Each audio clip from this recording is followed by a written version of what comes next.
Okay Kiran గారు, ఇక మరో అంశంలోకి వెళదాం. గుంటూరు మిర్చి యార్డు దగ్గర వైసీపీ నేతలు చేసినటువంటి హడావిడికి మూల్యం చెల్లించుకోవాల్సిన పరిస్థితి ఏర్పడింది. ఎన్నికల కోడ్ ఉల్లంఘన ఘటనలో మాజీ సీఎం జగన్తో పాటుగా మరో 8 మందిపై ఎన్నికల సంఘం కేసు పెట్టింది. జగన్తో పాటు మొత్తం 9 మందిపై 9 సెక్షన్ల కింద కేసు నమోదు చేశారు.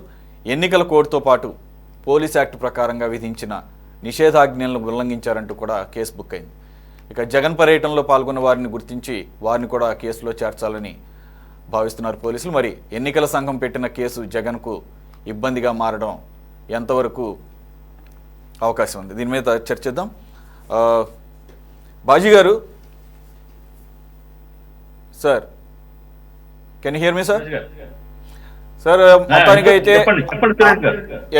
ఎన్నికల సంఘం ఎన్నికల కోడ్ ఉల్లంఘనగా కానీ, లేదంటే కనుక పోలీసులు, లేదంటే అక్కడ గుంటూరు కలెక్టర్ గారు కూడా ఎప్పుడైతే జగన్మోహన్ రెడ్డి గారు మిర్చి యార్డుకు వస్తారు అని చెప్పేసి ముందు రోజే ఆయన రావద్దు, ఎటువంటి అనుమతులు లేవు, వస్తే కనుక చర్యలు తీసుకుంటామని కూడా చెప్పినా కానీ ఆయన ఎవరి మాట లెక్క చేయలేదు, వెళ్ళారు నిన్న. అయితే ఈరోజు ఈసీ ఇచ్చినటువంటి ఆదేశాల మేరకు పోలీసులు కేసు నమోదు చేశారని అంటున్నారు. సరే, ఇది ఈ సెక్షన్లు కానీ ఈ రకమైనటువంటి కేసులు ఎంతవరకు తీవ్రంగా పరిణమించే అవకాశం ఉంది? ఇప్పుడు మన గతంలో కూడా మరి జనరల్ ఎలక్షన్స్ టైంలో కూడా అనేకమైన మనం ఉల్లంఘనలు చూసామండి. ఈ ఉల్లంఘనలు జరగటం, కేసులు పెట్టడం, ఆ కేసుల్లోకి కోర్టులో అటెండ్ అవ్వటం, మళ్ళీ కొంతకాలం పోయిన తర్వాత అవి కొట్టివేయబడటం, ఇవన్నీ చూసాం. ఈ ఎలక్షన్ డీవియేషన్స్, ఎలక్షన్ కోడ్ ఉన్నప్పుడు రాజకీయ ప్రచారాలు జరపకూడదు, జరిపితే పడే శిక్షలు కానివ్వండి, అవన్నీ నామమాత్రంగానే ఉంటాయనేది నేను చూసిన గత అనుభవంలో నుంచి మనం తెలుసుకున్న అంశాలు. ఇవి అంత తీవ్రమైన కేసులు కావు, అంత తీవ్రమైన శిక్షలు కూడా పడవండి. కాబట్టి ఏంటంటే దీని అంతగా దాని మీద ఈ శిక్షల గురించి అయితే కనుక అంత పెద్ద సీరియస్ గా ఆలోచించాల్సిన అవసరం లేదు. బహుశా అందుకనే జగన్మోహన్ రెడ్డి గారు కానివ్వండి, ఆ శ్రేణులు, వైసీపీ వాళ్ళు వాటిని కేర్ చేయకుండా మరి నిన్న కార్యక్రమాన్ని పూర్తి చేశారు. ఈసీ పోలీసులకు అనుమతి ఇవ్వమని చెప్పినప్పటికీ, మరి కోడ్ ఉన్నప్పటికీ, ఈసీ నిబంధనలు మరి ఉల్లంఘన జరుగుతుందని తెలిసినప్పటికీ కూడా వాళ్ళు పెద్ద ర్యాలీ లాగా అదేమంటే ఏం చెప్తున్నారంటే, వాళ్ళు ఇవాళ నిన్న 2-3 రోజుల నుంచి ఇది జరిగిన తర్వాత చెప్పడం ఏంటంటే, మేమేం ఎన్నికల ప్రచారం చేయలేదు, మా క్యాండిడేట్స్ లేరు, మేము పాల్గొనలేదు అక్కడ ఎన్నికల్లో, ఎమ్మెల్సీ ఎన్నికల్లో, కాబట్టి మేము అక్కడికి వెళ్ళి మైకుల్లో రాజకీయ ప్రచారం ఏం చేయలేదు, కాబట్టి మాకేం వర్తించు అన్నట్టుగానే మాట్లాడుతూ ఉన్నారు. కానీ ఏంటంటే అక్కడికి వెళ్ళిన తర్వాత చివరి end of the day hour ఏం జరిగిందంటే రాజకీయ ప్రచారమే జరిగిందండి. రాజకీయాలే మాట్లాడారు, మరి ప్రభుత్వాన్ని నిందించారు, ప్రభుత్వ వైఫల్యాన్ని ఆయన ఎండగట్టారు. ఏదైతే మిర్చి రైతుల యొక్క సమస్యల్ని మాట్లాడారు, ప్రభుత్వం సమస్యల పట్ల పట్టించుకోలేదనేది, అట్లాగే రకరకాలుగా ఆయన మాట్లాడటం జరిగింది. మరి అక్కడ అది ఖచ్చితంగా ఉల్లంఘనే.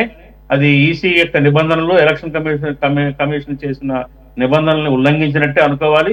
కాకపోతే శిక్షల విషయంలో అయితే అంత తీవ్రమైన శిక్షలు అయితే దీనికి పడవు. కొన్నాళ్ళు వీళ్ళు కోర్టుకు అటెండ్ అవటం, ఆ కోర్టులు అలా వాయిదాలు పడుతూ అవి కనుమరుగైపోతాయండి. అందులో అనుమానమే లేదు. మనం గతంలో కూడా అనేకమైన చూసాము. ఎలక్షన్స్ లో డబ్బు పట్టుబడి ఆ డబ్బు ఫలానా వ్యక్తిది, క్యాండిడేట్ది అని అలాంటి నిరూపణలు జరిగినా కానీ ఏం జరగలేదు. ఆ క్యాండిడేట్లు అలా గెలిచి చక్కగా చట్టసభల్లో తిరుగుతూ ఉన్నారు, ఓడిపోయినా కానీ అలా హాయిగా ఎంజాయ్ చేస్తూ ఉన్నారండి. కాబట్టి ఇది పెద్ద శిక్షలు పడే నేరంగా అయితే నేను అనుకోవట్లేదు సురేష్ గారు. ఓకే బాజీ. కృష్ణాంజలి గారు, అక్కడ అధికారులకి, ప్రజలకి, రైతులకి కూడా ఇబ్బంది కలిగించినట్టుగా అక్కడ నిన్న వైసీపీ శ్రేణులు వ్యవహరించారు అని చెప్పేసి పలు సెక్షన్ల కింద కేసులు పెట్టారు. A1గా జగన్మోహన్ రెడ్డి గారిని, ఇక పేర్ని నాని, కొడాలి నాని, తలసిల రఘురాం, పిన్నెల్లి రామకృష్ణారెడ్డి, అలాగే అక్కడ ఎవరెవరైతే నాయకులు ఆ రోజు నిన్న అటెండ్ అయ్యారో వారందరి మీద కూడా కేసులు పెట్టడం జరిగింది. బాజీ గారు అన్నట్లు జనరల్ ఎలక్షన్స్ టైంలోనే అన్ని రకాలుగా కోడ్ ఉల్లంఘనలు చేస్తేనే దిక్కు దివాణం లేని పరిస్థితి. ఇక్కడేమో ఒక ప్రజా సమస్య కోసం వెళ్ళాను, రైతుల సమస్య అని చెప్పేసి కొంత కన్విన్సింగ్గానే ఉంది జగన్మోహన్ రెడ్డి గారు చెప్పినటువంటి వాదన కూడా. సరే, ఈసీ కోడు ఇది మళ్ళీ చూస్తేనేమో ఇది ఎమ్మెల్సీ కోడు.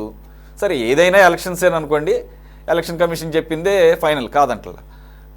వారేమన్నారు, మేము అసలు ఎలక్షన్స్లోనే పాల్గొనడం లేదు, నేను వెళ్ళింది కూడా రాజకీయపరమైనటువంటి పర్యటన కాదు, అది ఒక పబ్లిక్ ఇష్యూ అనేది జగన్మోహన్ రెడ్డి గారు వాదన. మొత్తానికైతే కేసులను అయితే నమోదు చేశారు. తీవ్రమైన కేసులేలోనే ఆయన 12 సంవత్సరాల నుంచి బెయిల్ మీద ఉన్నారు.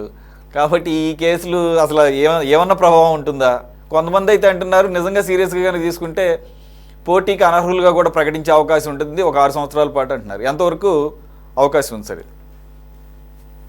సురేష్ గారు, పోటీకి అనర్హత ప్రకటించాలి అంటే 2 ఏళ్ళు పైగా వాళ్ళకి ఆల్రెడీ కేసు విచారణ జరిగి శిక్ష పడ్డ తర్వాత ఆ శిక్ష పడ్డటువంటి వాళ్ళకి పోటీ అనర్హత ప్రకటించేందుకు అవకాశం.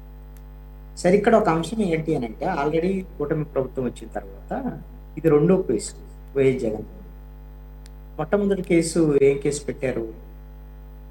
రఘురామకృష్ణరాజుకి సంబంధించినటువంటి అప్పుడు కస్టోడియల్ టార్చర్కి సంబంధించిన కేసు. దాని మీద ఐపీఎస్ ఆఫీసర్లతో పాటుగా జగన్మోహన్ రెడ్డి కూడా 3వ నిందితుడు 4వ నిందితుడు ఏదో ఉంటాడు. బహుశా నేను అదే కేసు అనుకున్నాను. ఆ కేసులో నిందితుడు, దాంట్లోనే ఎంతవరకు ఏమి అరెస్ట్ లేదు. మరి ఈ కేసులో ఒకవేళ ఈ ప్రభుత్వం నేను అరెస్ట్ చేయాలనుకుంటే ఏ కేసులో అయినా ఎఫ్ఐఆర్ అయిన తర్వాత అరెస్ట్ చేయొచ్చు, ఎవరినైనా అరెస్ట్ చేయొచ్చు. అప్పుడు జగన్మోహన్ రెడ్డి కూడా అరెస్ట్ చేయొచ్చు. అరెస్ట్ చేసి మళ్ళీ ఆయన మరి ఎలాగో బెయిల్ వస్తుంది కాబట్టి, ఇదేం సీరియస్నెస్ గురించి బాజీ గారు చెప్పారు కాబట్టి నేను దాని గురించి చెప్పాను. అరెస్ట్ చేసిన బెయిల్ వస్తుంది ఎలా. అయితే ఇక్కడ ఏంటి అని అంటే, ఒకవేళ అరెస్ట్ చేస్తే ఇది జగన్మోహన్ రెడ్డికి ప్లస్ అయింది తప్ప కూటమికి ఏం ప్లస్ అవ్వదు. జగన్మోహన్ రెడ్డి వెళ్ళింది ఇప్పుడు 2 అంశాలండి. ఒకటి, ఆయన ఎలక్షన్ కోడ్ని ఉల్లంఘించారు అని. ఉల్లంఘించి దేనికోసం వెళ్ళారు? ఉల్లంఘించి రైతుల తరపున పోరాటానికి వెళ్ళారు. ఉల్లంఘన కూడా ఒక పోరాటమేనండి. పోరాటంలో భాగంగానే వెళ్ళాడు. అది కూడా ఉల్లంఘన కూడా పోరాటమే. ఆ కోడ్ ఉల్లంఘించి ఈ ప్రభుత్వం ఈ కోడ్లు గీళ్లు కాదు, మాకు రైతుల ప్రాణాలు ముఖ్యం అని చెప్పడానికి వెళ్ళి ఉండొచ్చు.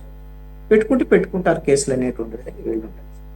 నిన్న జగన్మోహన్ రెడ్డి వెళ్ళినటువంటి అంశం మీద, ఆ అంశాన్ని అడ్రస్ చేసి ఆ అంశం మీద రైతులకు సంబంధించినటువంటి విషయాల మీద ఈ ప్రభుత్వం ఏదైనా సరే, మిర్చి రైతులకు సంబంధించినటువంటి విషయాల్లో ఏదైనా ఈ ప్రభుత్వం ఏం చర్యలు తీసుకుంటుంది, వాళ్ళకి గిట్టుబాటు ధర కోసం వాటి గురించి ఏదైనా చేస్తే బాగుంటుంది.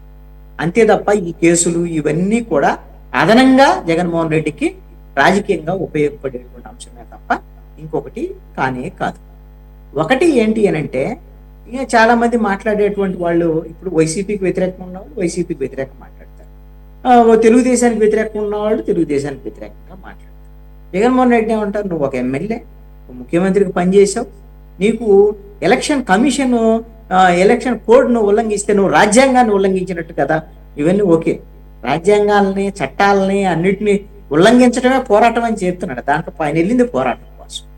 ఇప్పుడు ఎలక్షన్ జరుగుతుందని రైతులకు సంబంధించినటువంటి వాళ్ళకి నష్టం జరుగుతుంటే వాళ్ళ ఆత్మహత్యలు చేసుకునేటువంటి పరిస్థితి ఉంటుంది. కొన్ని కుటుంబాలన్నా జగన్మోహన్ రెడ్డి వల్ల ఎవరైనా కాపాడబడితే మంచిదే కదా. జగన్మోహన్ రెడ్డిగా అక్కడికి వెళ్ళిన తర్వాత ముఖ్యమంత్రి చంద్రబాబు నాయుడు కేంద్ర ప్రభుత్వానికి, కేంద్ర వ్యవసాయ శాఖ మంత్రి శివరాజ్ సింగ్ చౌహాన్కి ఒక లేఖ రాశాడు. మీరు సంబంధించినటువంటి ఈ మార్కెట్లో ఒడిదుడుకులకు సంబంధించినటువంటి వ్యవహారంలో, దీనికి సంబంధించినటువంటి ఈ ఏది ధరల స్థిరీకరణకు సంబంధించినటువంటి విషయంలో దీంట్లో మీరు జోక్యం చేసుకోండి, మా మిర్చి రైతులు ఇబ్బందులకు గురవుతున్నారు, మొత్తం ఈ మిర్చికి సంబంధించినటువంటి కొనుగోలుకు సంబంధించినటువంటి వ్యవహారాలు మీరు చూడండి. గతంలో 50% మీరు 50-50 నిష్పత్తుల్లో కొనేవాళ్ళు కేంద్ర ప్రభుత్వం కూడా రెస్పాండ్ అయ్యి ఇప్పుడు మొత్తం 100% మీరే పెట్టుకోండి, కొనండి అని చెప్పేసి లేఖ రాశాడు. మరి ఇది కూడా జగన్మోహన్ రెడ్డి వల్లే జరిగింది కదా. ఒక లేఖ రాశాడు జగన్మోహన్ రెడ్డి, అక్కడికి వెళ్ళాడు కాబట్టి మరి రైతులకి ఏదో ఒకటి మిర్చి రైతులకు అడ్రస్ చేయాలని దాని మీద జగన్మోహన్ రెడ్డి వెళ్ళిన దాని మీద ముఖ్యమంత్రి కూడా రాశాడు. ఈ రోజున ఢిల్లీ ముఖ్యమంత్రి ప్రమాణ స్వీకారానికి వెళ్ళినటువంటి ముఖ్యమంత్రి చంద్రబాబు నాయుడు అక్కడ మరి మంత్రిని కలిసినట్టుగా అయితే నేను చూడలేదు. మంత్రిని కలవటానికి అవకాశం ఉందో లేదో, ఒకవేళ సడన్గా వెళ్ళారు కాబట్టి నాకు తెలిసి వ్యవసాయ శాఖ అక్కడ ముఖ్య కార్యదర్శిని ఏదో కలిశారనేది మాత్రం నేను చూశాను మీడియాలో. ఏదో ఒకటి ఇక్కడికి సంబంధించినటువంటి రాష్ట్ర మిర్చి రైతులకు సంబంధించినటువంటి సమస్యని రాష్ట్ర ప్రభుత్వం కేంద్రం దృష్టికి తీసుకెళ్ళింది. ఆ సీరియస్నెస్ అనేటువంటిది ఎవరు ప్రతిపక్ష పార్టీ ఒక దీంట్లోకి దిగింది కాబట్టి పోరాటంలో, ఇదేమన్నా పొలిటికల్ గా మనకు నష్టం జరిగిద్దేమో కూటమికి అనేటువంటి ఆందోళన కూడా ప్రభుత్వానికి ఉంటది. కాబట్టి ఆ మేలు జరగటం మంచిదేక. కాబట్టి ఈ మేలు చేయటం కోసం ఆయన మీద కేసులు పెట్టినా సరే వెళ్ళాడు అని అనుకోవచ్చు. ఇప్పుడు కేసులో కూడా చూస్తే నిందితులు ఒక అంశం పెద్ద ట్రోల్ అవుతుంది. నాకు తెలిసి పేరు నాని మీద కూడా కేసు పెట్టారు అనేటువంటి దాని మీద, పేరు నాని అక్కడికి అసలు వెళ్ళలేదు అనేటువంటి దాని మీద అమ్మట రాంబాబు ఎవరో మాట్లాడుతుంటే విన్నాను. మరి ఆయన ఎక్కడో టీవీలో చూస్తున్నాడేమో పేరు నాని, మరి పేరు నాని మీద కేసు పెట్టారు, ఆల్రెడీ ఎఫ్ఐఆర్ కట్టారు. కనీసం ఎవరు వచ్చారు ఏంటి అనే దాని మీద చూడకుండా ఆ పోలీసులు ఎలా కేసు పెట్టారు, ఇది ఒక కొంచెం నవ్వు తెప్పించేటువంటి అంశమే. ఎందుకంటే ఒక ఎఫ్ఐఆర్ కట్టేటప్పుడు క్రాస్ చెక్ చేసుకోవాల్సినటువంటి అవసరం కూడా ఉంటది కదా, ఇది కూడా కొంత ఒక అంశం. రెండవది ఏంటి అని అంటే ప్రభుత్వము అబాస్పాలైనటువంటి అంశం ఏంటంటే, నువ్వు ఈయన పోలీసుల మీద బట్టలెప్పదీసి మిమ్మల్ని నడిపిస్తాం, మీ మీద కేసులు పెడతాం అని అన్నాడు వంశీని పలకరించడానికి వచ్చినప్పుడు అనే దాని మీద పోలీసులు ఈయనకు భద్రత కల్పించలేదని ఇంకొక చర్చ కూడా నడిచింది. అది ఎందుకు భద్రత కల్పించాలి పోలీసులని?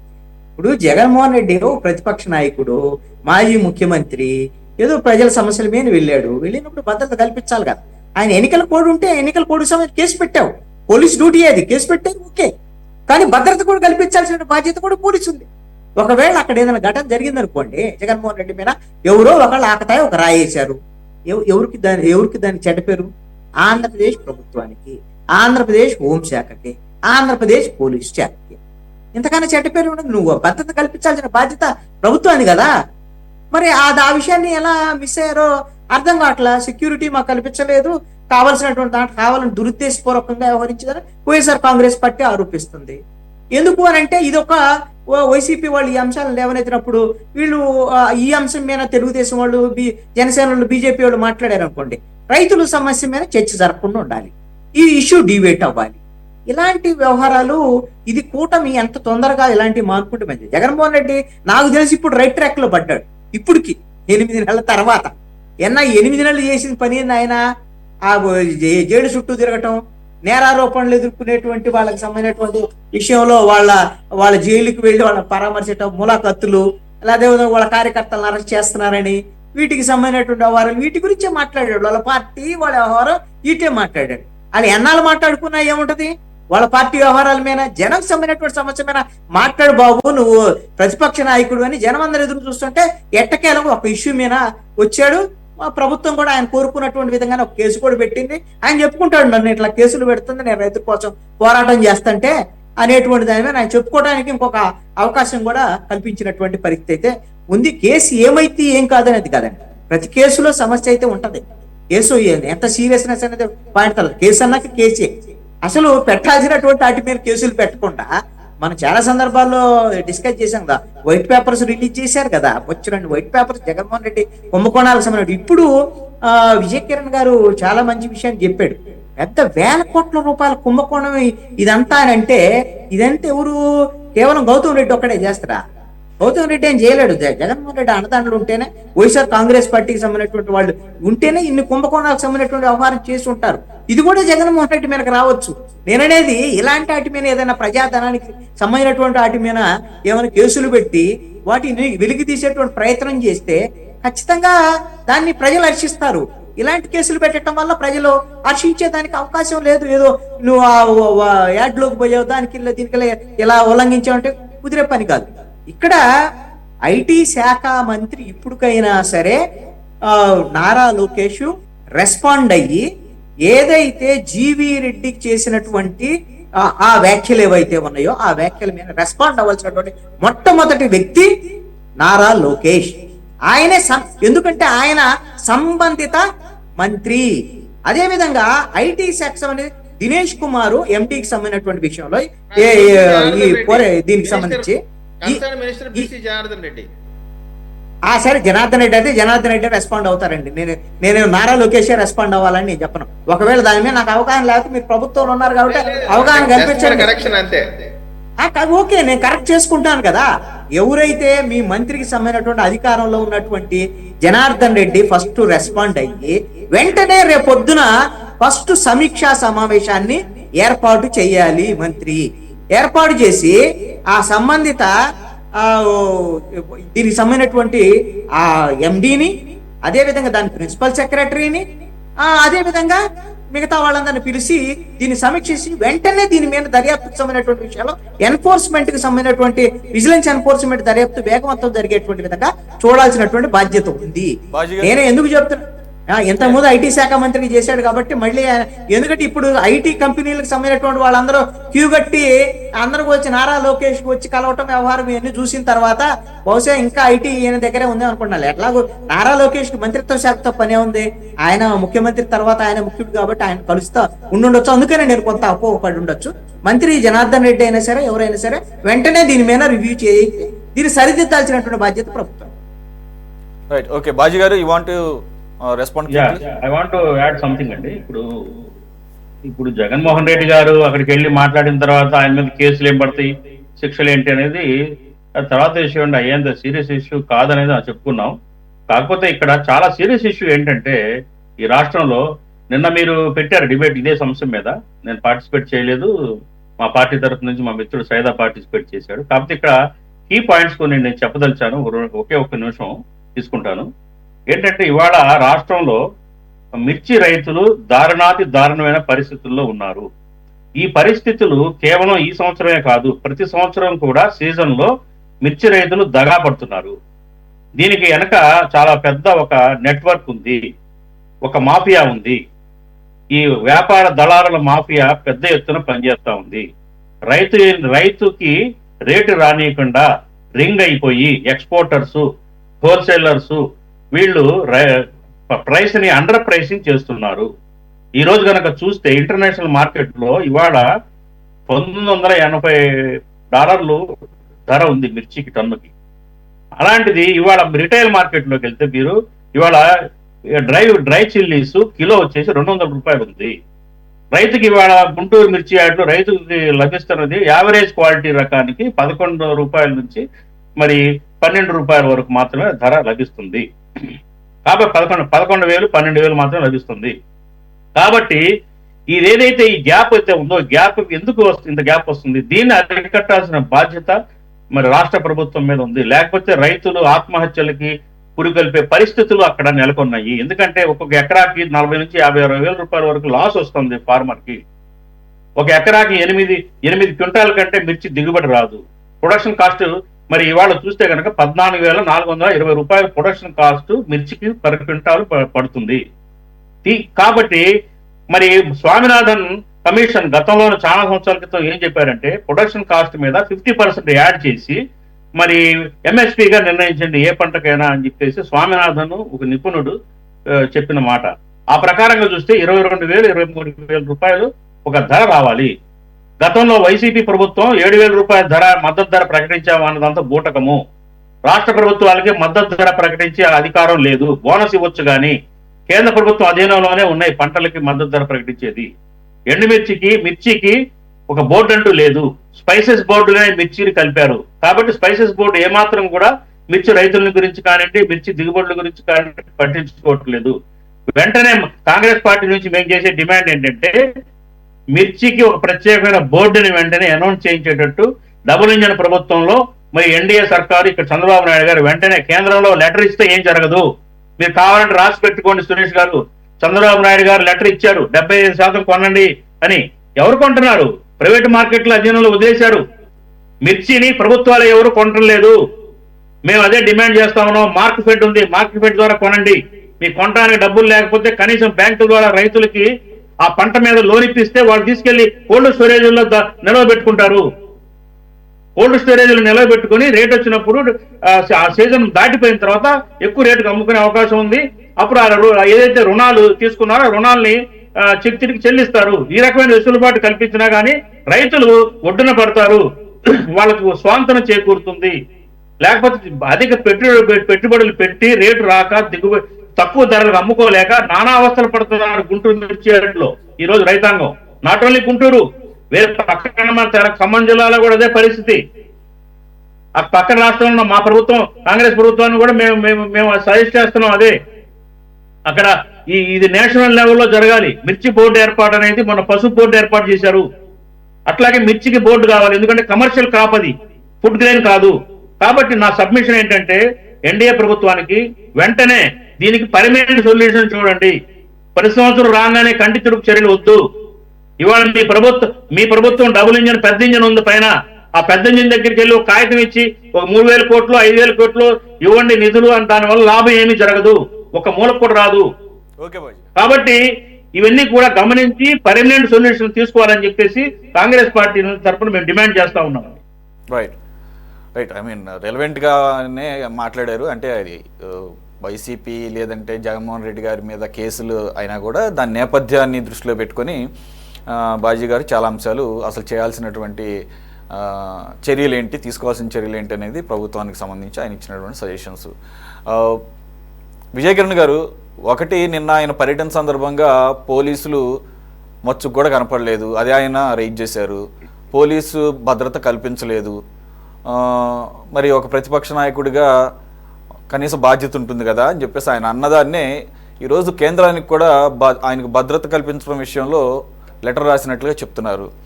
ఎందుకని? ఇది వాంటెడ్లీ చేసిందా, లేదంటే పర్మిషన్ లేదు కాబట్టి ఎందుకు ఇవ్వాలని చెప్పేసి ఆ రకంగా పోలీసులు కానీ లేదంటే కానీ ప్రభుత్వం కానీ నిర్ణయం తీసుకుందా? సార్, ఇప్పుడు అధికార వ్యవస్థ మొత్తం కూడా ఎలక్షన్ కమిషన్ ఆధీనంలో ఉంటుంది. ఈ ఎలక్షన్ ఇప్పుడు ఎక్కడ ఎమ్మెల్సీ ఏరియా రీజియన్ ఎక్కడెక్కడ జరుగుతూ ఉందో, ఉభయ కృష్ణా గుంటూరు జిల్లాలకు సంబంధించినటువంటి ఎమ్మెల్సీ ఎన్నికలు జరుగుతూ ఉన్నాయి. ఇప్పుడు ప్రభుత్వం యాక్టివ్గా ఉంటుంది, ఎలక్షన్ కమిషన్ యాక్టివ్గా ఉంటుంది.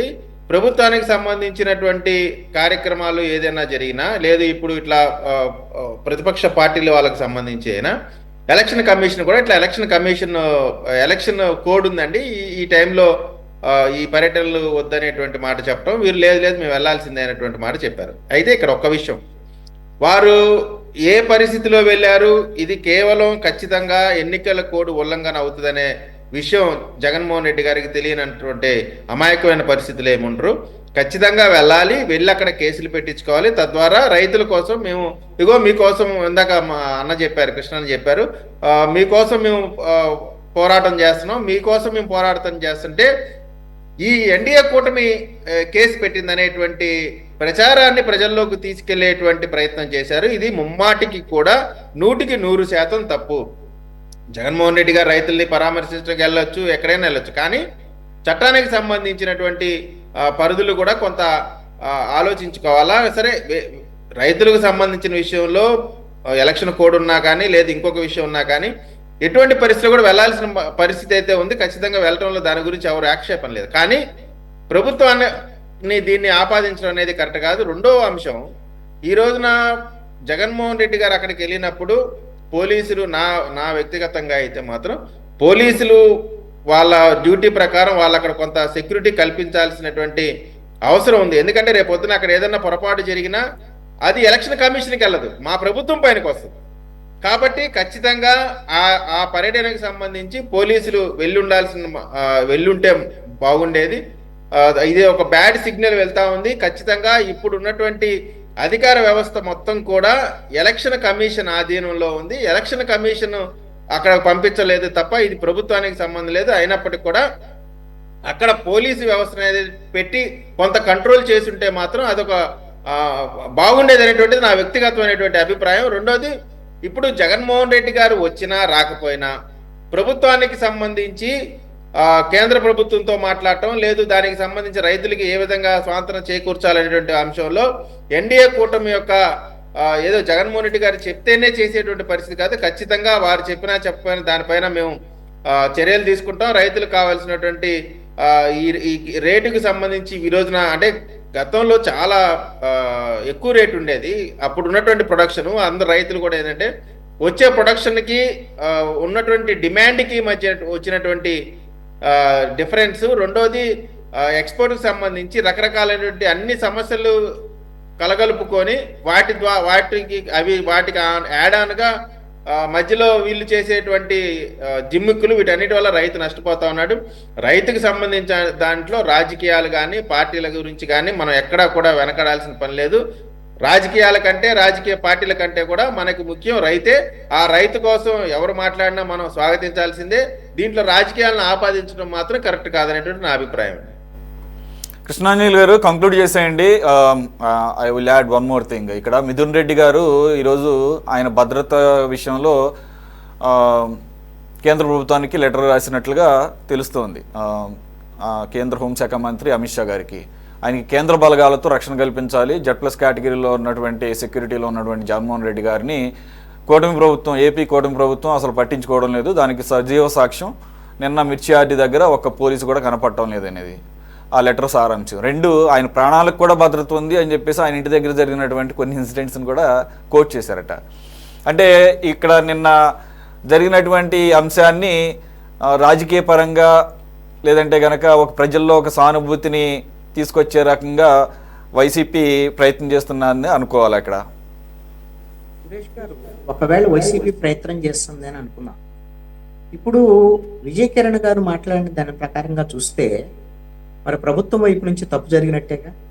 ప్రభుత్వం అని అంటే మాది ప్రభుత్వం ఏం లేదు అని చెప్తున్నాడు ఆయన. ఈ విధమైనటువంటి కొన్ని జిల్లాల వరకు పరిమితమైనటువంటి ఈ గ్రాడ్యుయేట్ ఎమ్మెల్సీ, అదేవిధంగా టీచర్స్ ఎమ్మెల్సీ ఇవన్నీ ఉన్నప్పుడు మన ముఖ్యమంత్రి పక్కనే ఉంటాడు. ఆయన ముఖ్యమంత్రి ఇప్పుడు ఆయన ఆపద్ధర్మ ముఖ్యమంత్రి ఏం కాదు, ముఖ్యమంత్రి మీ ప్రభుత్వం కొనసాగుతూనే ఉంది. ఇక్కడ ఆయన వ్యక్తిగతంగా ఈ విధమైనటువంటిది పోలీసులు ఉండాల్సింది అని ఆయన భావించారు అని అంటే పోలీసులు తప్పు చేసినట్టు వీళ్ళు అంగీకరించారు, అంతే కదా. వీళ్ళ ప్రభుత్వం కాదు అని ఆయన ఏం చెప్పినా సరే ఇక్కడ ఈ అవకాశం ఇచ్చింది ఎవరు? వీళ్ళే. ఇది ఎందుకు ఇచ్చారు అని అంటే దీనికి కారణం ఏంటి అంటే ఇష్యూ మొత్తం డైవర్ట్ అవ్వాలి అనేటువంటిది వీళ్ళ లక్ష్యం అండి. చర్చ వేరే అంశం మీద జరగాలి అని. ఇది జగన్మోహన్ రెడ్డికి చాలా బాగా ఉపయోగపడినటువంటి అంశంగా ఉంది.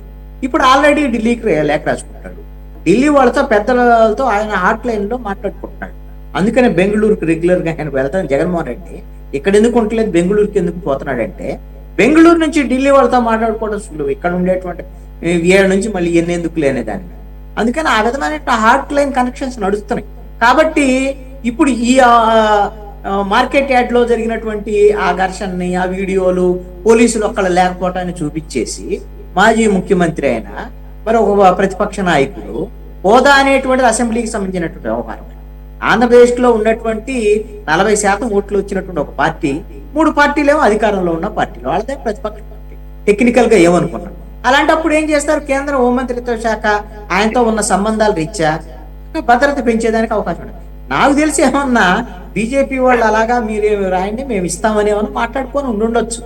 ఆ విధంగా ఇబ్బంది లేకుండా మరి కూటమిలో ఉండేటువంటి వాళ్ళు కూడా జగన్మోహన్ రెడ్డికి ఏమైనా సహకరిస్తున్నారేమో, ఆయన భద్రతకు సంబంధించినటువంటి వ్యవహారం ఏంటి, నువ్వు ఈ విధంగా మేము ఈ విధంగా చేస్తాం, నువ్వు ఆ విధంగా చేయమన్నా మాట్లాడుకున్నారేమో తెలియదు. ఎందుకంటే ఇవన్నీ కూడా జరుగుతున్నటువంటి పరిణామాలన్నీ కూడా ఏది జగన్మోహన్ రెడ్డి మీద సీరియస్ గా వెళ్తున్నట్టుగా కనపడట్లేదు. కాబట్టి ఇవన్నీ కూడా ఇలాంటి అనుమానాలు కల్పించేటువంటి విధంగా ఉన్నాయి. వాళ్ళు ఇది ఖచ్చితంగా సీరియస్ థ్రెట్ కింద ఒక విఐపి విషయంలో సెక్యూరిటీ ఆస్పెక్ట్ లో చూపించటానికి as per political and security norms ప్రకారంగా ఇది సీరియస్ విషయమే, నో డౌట్. వాళ్ళ ఇంటి దగ్గర మంటలు జరిగినటువంటి వ్యవహారం కూడా ఇప్పటికీ ఈ ప్రభుత్వానికి సంబంధించినటువంటి వాళ్ళు ఫైర్ సర్వీసెస్ డిపార్ట్మెంట్ కానీ లేకపోతే ఇంకా ఇతర ప్రభుత్వానికి సంబంధించినటువంటి వాళ్ళు ఒక స్పష్టమైనటువంటి ప్రకటన చేయలేకపోయారండి. అదిగో సోషల్ మీడియా అలా చేశారు, వైసీపీ సోషల్ మీడియా, అదిగో వైసీపీ వాళ్ళు వెళ్ళి కేసు పెట్టారని. లోకల్ పోలీస్ అయినా లోకల్ పోలీసు ఒక ఫిర్యాదు తీసుకున్నారు. అసలు అక్కడ ఏం జరిగింది అనే దాని మీద ఒక స్పష్టత ఇస్తే అక్కడ ఉన్న పోలీసులు ఎంక్వైరీ చేసి ఇది వాళ్ళే తగలబెట్టుకున్నారా, వాళ్ళే నిప్పు పెట్టుకున్నారా, లేదా ఫైళ్లు తగలబెట్టారా, ఏం చేశారో ఇచ్చుంటే ఇప్పుడు ఈ విధంగా ఢిల్లీకి రాయడానికి అవకాశం ఉండేది కాదుగా. దాన్ని కూడా ఒక అవకాశం కల్పించినటువంటి పరిస్థితి నాకు తెలిసి. ఎందుకనో నేను ఇప్పుడు అనుమానం ఏం కలుగుతుందంటే ఇది చంద్రబాబు నాయుడు ముఖ్యమంత్రిగా 4వ సారి ఉన్నటువంటి ప్రభుత్వమేనా, అసలు ఈ ప్రభుత్వాన్ని అడ్మినిస్ట్రేషన్ విషయంలో ఎందుకు ఇంత గందరగోళం ఉంది, అసలు ఈ చంద్రబాబు నాయుడికి ఏమైనా ఈ విధమైనటువంటి ఒక ఆయన చేతిలో స్టీరింగ్ కేవలం స్టీరింగ్ మాత్రమే ఉంది, బ్యాక్ డోర్ లో ఎక్కడి నుంచే ఉన్న ఈ ప్రభుత్వాన్ని నడిపేటువంటి వాళ్ళు ఎవరైనా నడిపేటువంటి వ్యవహారం నడుస్తుందా, అలంకారప్రాయంగా మాత్రమే చంద్రబాబు నాయుడు ఉంటాడా అనేటువంటి అనుమానాలు అయితే నాకు కలుగుతున్నాయండి. ఇది ఈ రోజున జీవీ రెడ్డి మాట్లాడినటువంటి మాటలు కానీ లేకపోతే జగన్మోహన్ రెడ్డి విషయాల్లో వీళ్ళు చేస్తున్నటువంటి తప్పులకు సంబంధించినటువంటి వ్యవహారం. నిన్న కేసులు పెట్టి ఆంధ్రప్రదేశ్ కూటమి ప్రభుత్వము జగన్మోహన్ రెడ్డికి కొన్ని మార్కులు ఇచ్చారు. జనం అయితే అట్రప్లప్ అని తేల్చేశారండి జగన్మోహన్ రెడ్డిని. You are not fit for CM, నువ్వు పరిపాలించడానికి అర్హుడు కాదు అని సర్టిఫికెట్ ఇచ్చినటువంటి వాళ్ళకి వీళ్ళు ఒకటే మార్కులు కలుపుతూ జగన్మోహన్ రెడ్డి కూడా ఇట్లా ఈ విధంగా జన సమస్యల మీద స్పందిస్తాడని చెప్పి వీళ్ళే మార్కులు కలుపుతారు. రైట్ విజయ్ కిరణ్ గారు, with your submission I will conclude. మళ్ళొకసారి చెప్తా ఉన్నాను, ఇప్పుడు అధికార వ్యవస్థ మొత్తం కూడా ఎలక్షన్ కమిషన్ ఆధీనంలో ఉంది, ప్రభుత్వానికి సంబంధించింది కాదు. మేమేదో ప్రభుత్వం ఏదో మీరు ప్రభుత్వం కంటే కూడా ఎలక్షన్ కోడ్ ఉన్నప్పుడు ఎలక్షన్ కమిషనే పవర్ఫుల్, వాళ్ళదే పూర్తి బాధ్యత ఉంటుంది, వాళ్ళు చేయాల్సినటువంటి కార్యక్రమం, దాంట్లో మేము ఇన్వాల్వ్ అవడానికి అవకాశం లేనటువంటిది. అటువంటి కార్యక్రమాలు చేసేటువంటి నైజం మా ప్రభుత్వానికి లేదు. రెండోది, చంద్రబాబు నాయుడు గారి స్టీరింగ్ ని ఆర్గనైజ్ చేసే కెపాసిటీ ఎవడికి లేదు, అంత పరిస్థితి ఎప్పటికీ రాదు. చంద్రబాబు నాయుడు గారు చాలా చక్కగా నడపగలుగుతారు. అయితే కొన్ని అంశాలకు సంబంధించి ఆయన కొంచెం ఆచితూచి వ్యవహరిస్తారనేది అందరికీ తెలుసు. కాబట్టి ప్రభుత్వం చంద్రబాబు నాయుడు గారి ఆధ్వర్యంలోనే నడుస్తుంది. ఎవరికి కూడా అంత సినిమా భారతదేశంలో ఎవరికి అంత సినిమా లేదు. కాబట్టి ఇంకా జగన్మోహన్ రెడ్డి గారి విషయంలో మాత్రం ఎలక్షన్ కమిషన్ తప్పిదమే తప్ప ఇది ప్రభుత్వానికి ఏ విధమైనటువంటి సంబంధం లేదు. అదే మామూలుగా ఉన్నటువంటి పరిస్థితి ఖచ్చితంగా ప్రభుత్వం ఇచ్చి తీరుతుంది. అటువంటి వ్యవహారాల్లో చంద్రబాబు నాయుడు గారు కూడా ఒప్పుకునేటువంటి వ్యక్తిత్వం గల మనిషి కాదు. ఇవాళ అక్కడికి వేరే జిల్లా పోయారు, అక్కడ పోలీస్ అంతా యాజ్ ఇట్ ఈస్ గా వర్క్ చేసింది కదా. సో మేము ఎక్కడా కూడా అటువంటి పరిస్థితి ఉండదనేటువంటిది చెప్తా ఉన్నాం. ఏదైనా విజయ్ కిరణ్ గారు, అక్కడ కృష్ణాంజలి గారి ఉద్దేశం ఏంటంటే ఇది ఓన్లీ టీడీపీ ప్రభుత్వం ఒకటే కాదు కదా, కూటమి ప్రభుత్వం కాబట్టి ఏంటంటే సెంటర్ యొక్క ఇన్ఫ్లుయెన్స్ ఏమైనా కనపడుతుందా అంతే తప్ప చంద్రబాబు నాయుడు గారికి అడ్మినిస్ట్రేషన్ వీక్ అయిపోయారు లేకపోతే ఆయన చేయటం లేదనేది కాదు. నాకు ఆయన చెప్పిన దాంట్లో నాకు అర్థమైంది ఏంటంటే కూటమి ప్రభుత్వం అనేసరికి బీజేపీ సిచ్యువేషన్స్ బట్టి కృష్ణ అభిప్రాయం చెప్పారు, అలాగే బీజేపీకి జగన్మోహన్ రెడ్డి గారికి లేదని చెప్పారు. ఎనీవే ఇప్పుడు ఈసీ తప్పని అంటానికి కూడా లేదు, ఎందుకంటే అసలు ఈసీ పర్మిషన్ ఇవ్వలేదు దానికి రావద్దని చెప్పినప్పుడు మరి ఈసీ ఉద్దేశం అంతే అయి ఉంటుంది. మీరు రావద్దన్న దానికి పర్మిషన్ లేనటువంటి కార్యక్రమానికి పోలీస్ ప్రొటెక్షన్ ఎలా ఇస్తారు? అప్పుడు ఇస్తే కనుక వాళ్ళు ఇచ్చినటువంటి ఇన్స్ట్రక్షన్స్ని వాళ్ళు వైలేట్ చేసినట్టు అవుతుంది కదా. Maybe that could be the reasoning from election commission. Thanks for joining Vijay Kiran గారు, బాజీ గారు, కృష్ణాంజలి గారు అండ్ వెంకటేశ్వర్లు గారు. ఇది వాళ్ళ టాప్ డిబేట్. మరో అంశంతో మళ్ళీ కలుద్దాం. Stay tune to city 24/7.